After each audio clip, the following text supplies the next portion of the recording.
Permasalahan pendidikan di Indonesia masih terus menjadi sorotan serius di berbagai kalangan.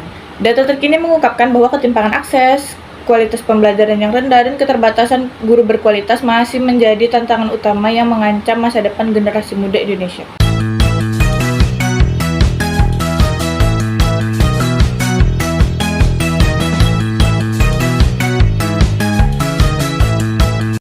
Ketimpangan akses pendidikan Indonesia menunjukkan gambaran yang muram. Data Kementerian Pendidikan tahun 2023, angka partisipasi kasar atau APK di jenjang pendidikan anak usia dini atau PAUD hanya mencapai 36,36%. Lebih menyedihkan lagi, lebih dari 29.000 desa atau kelurahan di Indonesia belum memiliki fasilitas PAUD. Sementara itu, angka anak tidak sekolah pada usia 6-18 tahun masih mencapai 4,2 juta jiwa. Angka yang sangat besar untuk negara dengan populasi sebesar Indonesia. Kualitas pembelajaran juga mengalami degradasi signifikan. Hasil asesmen nasional tahun 2023 menunjukkan bahwa hanya 34% siswa sekolah menengah pertama atau SMP yang mencapai kompetensi minimum dalam literasi membaca. Kondisi lebih parah pada bidang matematika, di mana lebih dari 60% siswa masih berada di bawah standar kompetensi minimum dalam numerasi. Data internasional memperkuat kekhawatiran ini. Skor PISA Indonesia pada tahun 2022 hanya mencapai 1.108, jauh di bawah Vietnam yang dengan skor 1.403 dan Malaysia dengan skor 1.213.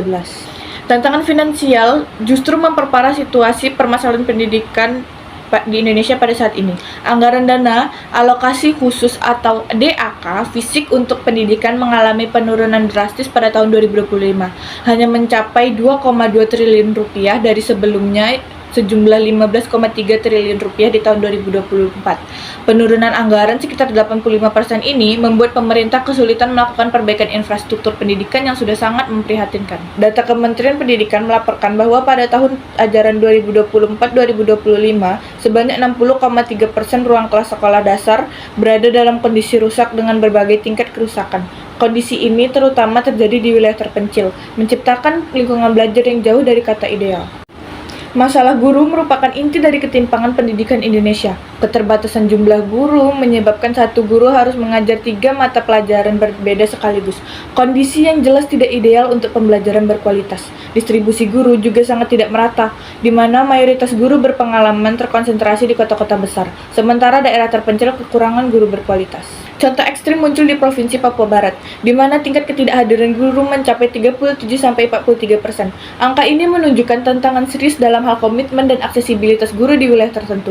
Lebih jauh lagi, wilayah terpencil belum mampu mengimplementasikan kurikulum merdeka karena kurangnya akses internet dan minimnya guru yang terampil menggunakan teknologi pembelajaran. Dampak dari kualitas guru yang rendah terlihat dari riset mengejutkan yang dilakukan oleh Indonesia Career Center Network atau ICCN. Penelitian tersebut menemukan bahwa 87% mahasiswa di Indonesia ternyata salah memilih jurusan, dan 71,7% pekerja bekerja di bidang yang tidak sesuai dengan pendidikan mereka. Data ini menunjukkan adanya kesalahan fundamental dalam proses pembimbingan dan pembelajaran sejak tingkat sekolah menengah. Menghadapi kompleksitas masalah pendidikan di Indonesia pada saat ini, solusi yang ditawarkan oleh pemerintah cukup baik, namun masih perlu dikembangkan lebih lanjut dengan mempertimbangkan realitas lapangan yang mereka saksikan melalui program magang dan praktik mengajar. Sistem ini tidak hanya mengandalkan pendampingan dari atas ke bawah seperti konsep sekolah penggerak yang ada, tetapi menciptakan komunitas pembelajaran kolaboratif. Melalui platform digital dengan konten pembelajaran yang terbukti efektif, guru di daerah terpencil dapat belajar langsung dari guru berpengalaman tanpa harus meninggalkan tugas mengajar mereka. Platform ini juga dapat diakses secara offline dengan teknologi sinkronisasi, sehingga keterbatasan internet tidak menjadi hambatan utama. Daripada hanya meningkatkan jumlah guru secara umum, perlu ada program insentif khusus dan jalur karir yang jelas untuk guru yang bersedia mengabdi di daerah terpencil.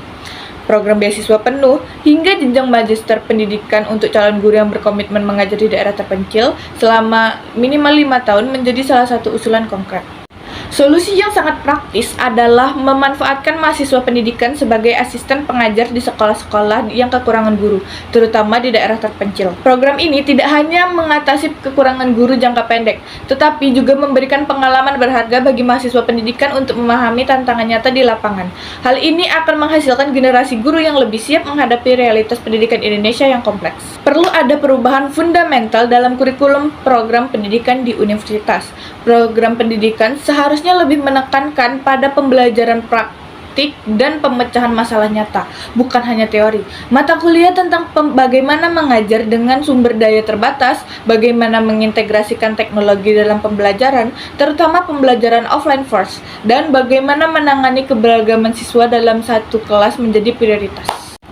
Selain itu, program pendidikan perlu mengembangkan soft skills mahasiswa calon guru seperti resiliensi, kreativitas dalam problem solving, dan kemampuan untuk terus belajar sepanjang hayat. Kompetisi dan proyek capstone yang melibatkan penyelesaian masalah pendidikan real menjadi alternatif pembelajaran yang lebih bermakna. Kurikulum merdeka. Meskipun memiliki fleksibilitas, masih perlu didukung oleh panduan yang lebih konkret tentang bagaimana mengadaptasinya untuk kondisi lokal. Sebagai contoh, sekolah di daerah pertanian dapat mengintegrasikan mata pelajaran sains dengan praktik pertanian lokal. Sekolah di daerah pesisir dapat mengintegrasikan dengan pengetahuan maritim, dan seterusnya. Kurikulum seperti ini tidak hanya lebih relevan, tetapi juga meningkatkan motivasi siswa karena mereka melihat hubungan langsung antara pembelajaran dan kehidupan mereka.